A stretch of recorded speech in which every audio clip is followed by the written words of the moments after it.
Assalamualaikum warahmatullahi wabarakatuh dan selamat sejahtera.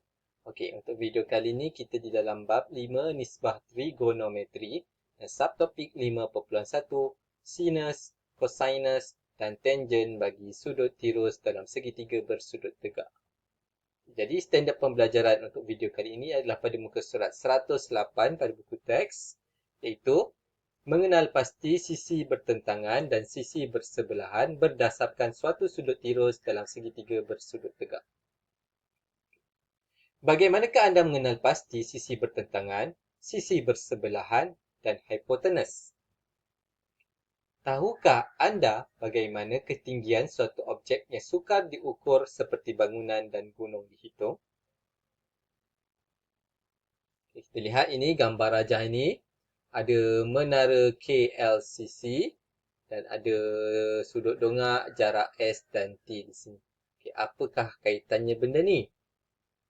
Jadi, untuk menjawab soalan tadi, misalnya dalam rajah di sebelah, jika jarak S, okey ini jarak S, jarak melintang dan sudut dongak diketahui, okey jarak melintang dengan sudut dongak diketahui, maka ketinggian T, maka ketinggian ini bangunan tersebut boleh dihitung dengan menggunakan konsep trigonometri. Okay, jadi maksudnya dekat sini, apa yang penting untuk kita menganggarkan ketinggian sesuatu bangunan ataupun gunung adalah mengetahui berapa jarak melintangnya dan berapa sudut dongak yang kita gunakan. Okay, kita lihat pula gambar rajah ini ada segitiga bersudut tegak PQR. Rajah di sebelah menunjukkan suatu segitiga bersudut tegak PQR. Sebagaimana yang telah anda pelajari dalam bab teorem Pythagoras di tingkatan 1, sisi PR, sisi PR ini dikenali sebagai hipotenus, iaitu sisi terpanjang dalam segitiga bersudut tegak PQR. Hipotenus mesti adalah sisi yang paling panjang.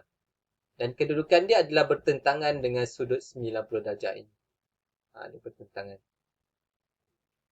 Adakah dua sisi lain iaitu sisi PQ dan QR juga mempunyai nama khas seperti sisi terpanjang PR? Okay. Tengok slide seterusnya. Okay, kita lihat keadaan ini. Okay, kita lihat gambar rajah ini. Ada rajah 1 dan rajah 2. Okay, yang mana dekat sini PR adalah hipotenus.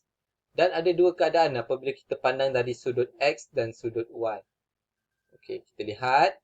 Okey, berdasarkan sudut PRQ iaitu sudut X ini, PRQ dalam rajah 1, sisi QR dikenali sebagai sisi bersebelahan. Okey, kenapa sisi bersebelahan? Sebab dia bersebelahan dengan sudut dengan sudut PRQ ini. Dia sebelah sudut PRQ. Manakala sisi PQ ini adalah sisi bertentangan. Sebab apa? Dia bertentangan dengan sudut PRQ ini tadi. So, PQ ini sisi bertentangan dan QR ini adalah sisi bersebelahan. Okay, bagaimana pula untuk rajah 2? Okay, berdasarkan QPR, okay, untuk rajah 2, sudutnya yang dekat dekat P ini, yang ini sudut Y ini. Jadi, sisi bersebelahan dengan sisi bertentangan dia dah berlainan. Jadi pada keadaan ini, dari rajah 2 ini, sisi PQ ini ialah sisi bersebelahan dan sisi QR ini ialah sisi bertentangan. Okay, jadi macam ini tadi, dia sebelah dengan, sudut ini tadi bersebelahan dengan garis PQ dan dia bertentangan pula dengan garis QR.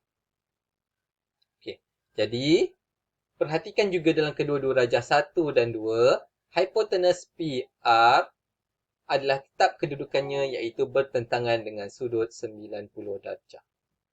Apa yang cikgu boleh cakap daripada gambar rajah ini? Sisi bertentangan dan sisi bersebelahan bergantung kepada kedudukan sudut yang kita nak. Okay, tapi hipotenus dia tetap. Okey. Seterusnya, bagi suatu segitiga bersudut tegak, hipotenus ialah sisi terpanjang yang bertentangan dengan sudut 90 darjah. Hipotenus adalah tetap. dia mesti adalah sisi yang terpanjang dalam segitiga sudut tegak dan bertentangan dengan sudut 90 darjah. Okay. Sisi bersebelahan dan sisi bertentangan berubah mengikut kedudukan sudut tirus yang dirujuk. Cakap tadi, untuk sisi bertentangan dan sisi bersebelahan bergantung kepada kedudukan sudut yang kita rujuk. Okey. Okey, jadi kita lihat pada contoh 1. Kenal pasti sisi bertentangan, sisi bersebelahan dan hipotenus berdasarkan sudut yang diberi dalam jadual untuk semua segitiga bersudut tegak berikut. Okay, jadi kita ada sudut A, B dan C, gambar rajak A, B dan C ini. Okay, kita lihat contoh 1. Okey, rajak A, sudut tegak ABC. Okey, segitiga ABC. Okay, kita nak sudut BAC. Sudut BAC, sudut yang inilah dekat A. Jadi hipotenus masih lagi AC sebab dia adalah terpanjang, garisan terpanjang, sisi terpanjang. Bertentangan dengan AC, BAC bertentangan dia adalah BC dan sebelah dia adalah AB. Okey, manakala untuk sudut BCA, okey, sudut yang pada C ini, hipotenus masih sama iaitu AC. Bertentangan dia adalah AB dan sebelah dia adalah BC. Okey, ni tengok, ni bertentangan dengan ini. Ini bersebelahan. Okey, seterusnya contoh B, segitiga KLM. Okey, kita nak sudut LKM. Okey, pada sudut K ini. Sudut pada K ini, hipotenus adalah KM. Sebab KM ni yang paling panjang. Bertentangan dia, bertentangan LM. Okey, sebelah dia KL.